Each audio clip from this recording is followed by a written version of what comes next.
ये 2000 फरवरी 2021 से जी जून 2022 तक आप क्या करते रहे सर, आपने एप्लीकेशन तक नहीं फाइल कर सकते। नाम है आपका, क्या नाम है? सर ये प्लेंटिफ अनार सिंह है और एक अनार और सिंह के दस्तखत हैं इसमें। अनार सिंह और नवल सिंह लॉर्डशिप। क्या करते क्या रहे 1.5 साल तक? क्या सर करते? 2019 में तो ये पिटीशन लगा कि हमने एप्लीकेशन मूव करी लॉर्डशिप। इसमें क्या कल ही मैटर लगा, 3 दिन की डेट लगा रहे हैं लॉर्डशिप वहाँ अरे पर। आप और 1.5 अभी साल तक आपने कुछ नहीं किया भाई। नहीं लॉर्डशिप, आप इसमें प्रोसीडिंग देखेंगे, इसमें रिस्पॉन्ड नंबर 1 जो 1.5 साल तक आप क्या करते रहे सिवाय लॉर्डशिप कोरोना का? क्योंकि हमारा कहना है हमारा थंब इम्प्रेशन इनने फर्जी बना के और नामांतरण कर लिया प्रॉपर्टी का। उसमें कोरोना कब से खत्म हो गया?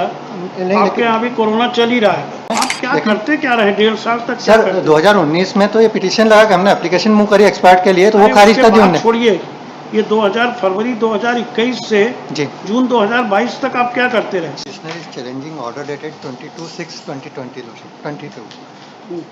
It is annexure P1 lordship, page number 19 to 20 lordship.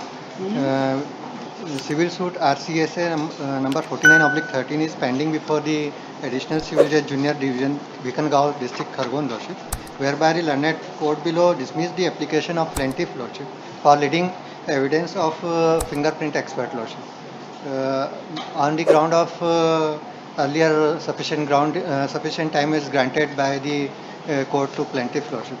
Kindly see annexure P1 lordship, page number 19 to 20 lordship. You are the plaintiff. Lordship.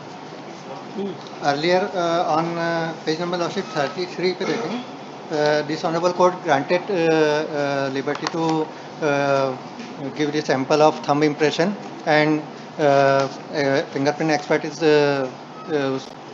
उसे जांच करके और उसकी रिपोर्ट पेश करे ऐसा, और उसके आधार पर फिंगरप्रिंट एक्सपर्ट की रिपोर्ट भी डायरेक्ट कोर्ट में सबमिट हुई है। और हमारे एविडेंस 25 फरवरी 2021 को मिस्टेकनली क्लरिकल मिस्टेक से वो क्लोज उसमें मेंशन कर दिया।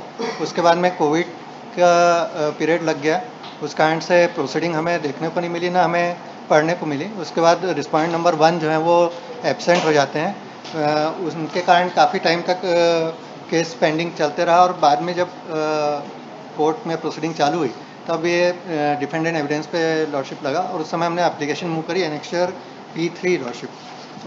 वो एप्लीकेशन डिसाइड हुई और उसमें हमारा टाइम हमारी एप्लीकेशन को रिजेक्ट कराया लॉर्डशिप। पहले फर्स्ट में P1 लॉर्डशिप पेज नंबर 19 पे बताना चाहूँगा। सेकंड पैराग्राफ, वादी का आवेदन संक्षेप में यह है कि 25 फरवरी 2021 को वादी एवं उसके साक्षियों का प्रतिपरीक्षण पश्चात अंगुली चिन्ह विशेषज्ञ की साक्ष्य अंकित होना बाकी रह गई है, किंतु त्रुटिवश साक्ष्य समाप्त कर दी गई है। इसके पश्चात कोरोना महामारी एवं प्रतिवादी क्रमांक 1 की अनुपस्थिति की वजह से उक्त दिनांक की आदेश पत्रिका का अवलोकन वादी द्वारा अधिवक्ता नहीं कर सके। प्रकरण में निरीक्षण कर पता चला कि दिनांक 25 फरवरी 21 को वादी की साक्ष्य समाप्त की गई है, जबकि अंगुली चिन्ह विशेषज्ञ की साक्ष्य होना शेष है, जो महत्वपूर्ण साक्षी है और जिसकी साक्ष्य से वादी को न्यायदान प्राप्त होने की संभावना है। तो वादी का आवेदन स्वीकार कर अंगुली चिन्ह विशेषज्ञ की साक्ष्य करवाए जाने की अनुमति का निवेदन किया है। लास्ट पैरा में सर इसमें कोर्ट ने अपना कंक्लूजन करा। 10 फरवरी 2021 को न्यायालय द्वारा विस्तारपूर्वक आदेश पत्रिका लेख कर वादी को साक्ष्य पेश करने के लिए अंतिम अवसर प्रदान किया गया था। तत्पश्चात 25 फरवरी 21 को वादी। आप क्या कर रहे थे 25/2/2021 से? जी, उसके बाद सर मार्च से 13/6/2022 तक सर मार्च से सेकेंड वेव और थर्ड वेव कोरोना की तो हुई। सब काम रुक गया आपके? लॉर्डशिप मैंने प्रोसीडिंग भी पेश करी है, ये 19/7/2022 को लॉर्डशिप। उसमें कोरोना कब से खत्म हो गया? आपके यहाँ भी कोरोना चल ही रहा है। लॉर्डशिप उस कारण से फाइल किसी को भी देखने को और साइन वाइन करने के लिए भी नहीं मिलती थी लॉर्डशिप। और उसमें आप प्रोसीडिंग मैंने प्रोसीडिंग कहाँ है? 25/2/2021 25/2/2021 ये सर 19/7/2022 को पेश करी है लॉर्डशिप। 19/7/2022 को लिस्ट ऑफ डॉक्यूमेंट के साथ पेश करी है। 1 minute, last date of hearing तक की लॉर्डशिप। इसमें तो रिकॉर्ड पे नहीं है। सर कब फाइल किया आपने? ये 19/7/2022 को लॉर्डशिप। लिखिए सर्टिफाइड कॉपी लॉर्डशिप। इसमें क्या कल ही मैटर लगा, 3 दिन की डेट लगा रहे हैं लॉर्डशिप वहाँ पर। आप और 1.5 अभी साल तक आपने कुछ नहीं किया भाई। नहीं लॉर्डशिप, आप इसमें प्रोसीडिंग देखेंगे, इसमें रिस्पॉन्डेंट नंबर 1 जो 1.5 साल तक आप क्या करते रहे सिवाय कोरोना का नाम लेके? लॉर्डशिप इसमें आप देखें प्रतिवादी के आपकी एविडेंस क्लोज किया है फरवरी 2021 लॉर्डशिप। मैं इसीलिए और आपने प्रोसीडिंग बता रहा हूँ एप्लीकेशन लगाया जून 2022 में। लॉर्डशिप। मैं इसलिए प्रोसीडिंग बता रहा हूँ। इसमें रिस्पॉन्डेंट नंबर 1 के एडवोकेट का बाईपास का ऑपरेशन हुआ, उस कारण से एडजमेंट हुए। उसके बाद में कोर्ट 3-4 बार लीव पे थी, उस कारण से फर्दर ऑफ आपको एप्लीकेशन लगाने से किसने रोका था? नहीं लॉर्डशिप, लेकिन उस ये क्लोज हो जाने का बताइए 25 फरवरी की लॉर्डशिप सर्टिफाइड कॉपी सारी आज मतलब लास्ट डेट ऑफ हियरिंग तक की 15/7 तक की पूरी प्रोसीडिंग है। उसमें आप ये देखेंगे रुक तो जाइए लॉर्डशिप 24 अगस्त 21 से ये पढ़िए।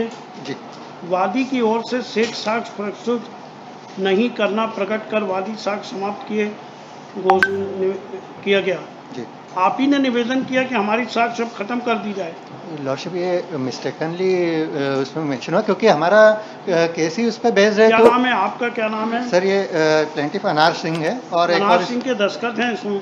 अनार सिंह और नवल सिंह लॉर्डशिप।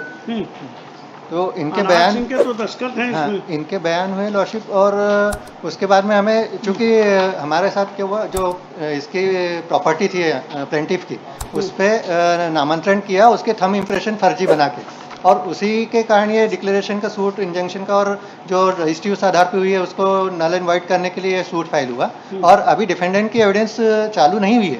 इसमें जो नंबर 1 रिस्पॉन्डेंट नंबर 1 जो है मेन कंटेस्टिंग पार्टी वो 24/8/2021 से 13/6/2022 तक वो अब्सेंट हो गया उपस्थित होने के बाद में। तो उसकी उपस्थिति के लिए केस चलते रहा। इससे पहले जो 25 फरवरी से 24 अगस्त से पहले इनके रिस्पोंडेंट के एडवोकेट का बाईपास का ऑपरेशन हुआ तो उनके कारण वो बीमार रहे तो उस कारण से एडजमेंट चलते रहा।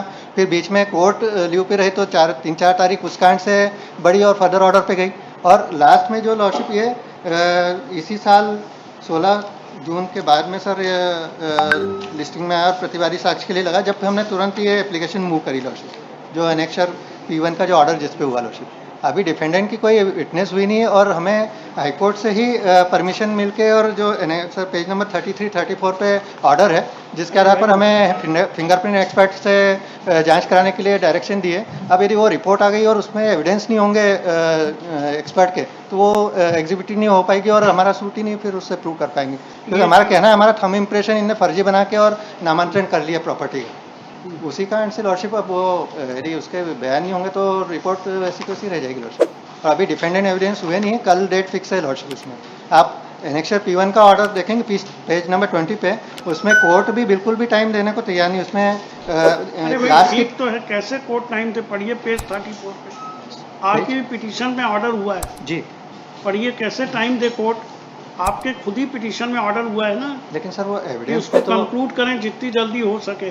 सर वो टाइम बाउंड न कर दें क्योंकि हमें तो सूट चला के खत्म करना है, हमें भी कोई देर नहीं करना है। आप क्या करते क्या रहे 1.5 साल तक? सर 2019 में तो ये पिटीशन लगा कि हमने एप्लीकेशन मूव करी एक्सपर्ट के लिए तो वो खारिज कर दी उन्होंने। छोड़िए ये फरवरी 2021 से जी जून 2022 तक आप क्या करते रहे? सर आपने एप्लीकेशन तक नहीं फाइल कर सकते थे। उनके नॉलेज में ही नहीं था सर कि ये क्लोज कर दिए जबकि तो एक्सपर्ट के इसको भी डिस्प्यूट करिए कि ऑर्डर शीट में आपके दस्तखत नहीं, जैसे थंब इम्प्रेशन नहीं है। नहीं अनार सिंह का साइन है, मैं वो नहीं उसको बोल रहा हूँ, लेकिन सर जो सिचुएशन बीच में और ऐसा भी नहीं है उसको कोर्ट ही नोटिस तो भेजेगी, हमें सिर्फ प्रोसेस का ऑर्डर करेंगे और हम उसका कंप्लायंस करेंगे लॉर्डशिप। और इसमें सर आप पेज नंबर 20 पे देखें लास्ट की 3-4 लाइन लॉर्डशिप। प्रतिवादी साक्ष्य पर नियत किया जाता है, प्रतिवादीगण को निर्देशित किया जाता है कि आवश्यक रूप से संपूर्ण साक्ष्य प्रस्तुत करें, इसे तो आगे समय दिया जाना संभव नहीं होगा। 22/6/2022 को ऑर्डर होता है, 25 तारीख लगा देते हैं कि हम इसको भी नहीं चैलेंज कर सकते। क्या इसमें गलत क्या है? 22 की जगह नहीं, लेकिन सर इससे वास्तविक स्थिति ही क्लियर होगी क्योंकि ना एक्सपर्ट जो विटनेस है वो ना मेरा है ना उनका है, जो भी ना आपकी नेग्लिजेंस से भाई एडवोकेट की उपस्थिति में उसने ऑर्डर किया है कि प्लेंटिफ का एविडेंस क्लोज किया जाता है। मेरा सिर्फ निवेदन है कि फेयर डिसाइड होगा ट्रायल, क्योंकि यदि मेरे फेवर में एक्सपर्ट के एविडेंस आते हैं तो कोर्ट उसके अनुसार अपना निर्णय देगी और यदि डिफेंडेंट के फेवर में जाते हैं तो उससे ना तो मेरे हित में आ रहा है और ना डिफेंडेंट का, दोनों का ही लिए फायदेमंद है लॉर्डशिप, क्योंकि वो थंब इम्प्रेशन का इशू है और वो उनकी रिपोर्ट को एग्जिबिट होती है तो उससे ही वास्तविक कागज Shri Anand Bhatt ji council for the petitioner. भाई ऐसे इंटरफियर करेंगे तो सूट ही कभी नहीं डिसाइड नहीं सर, आपका कहना आप 1.5 साल बाद आप एप्लीकेशन लगा रहे हैं। वो नई नॉलेज में था, अदरवाइज जब अभी एप्लीकेशन लगाए तो उस समय भी लगा सकते थे। 10,000 कॉस्ट पे अलाउ कर देते हैं आपको टाइम।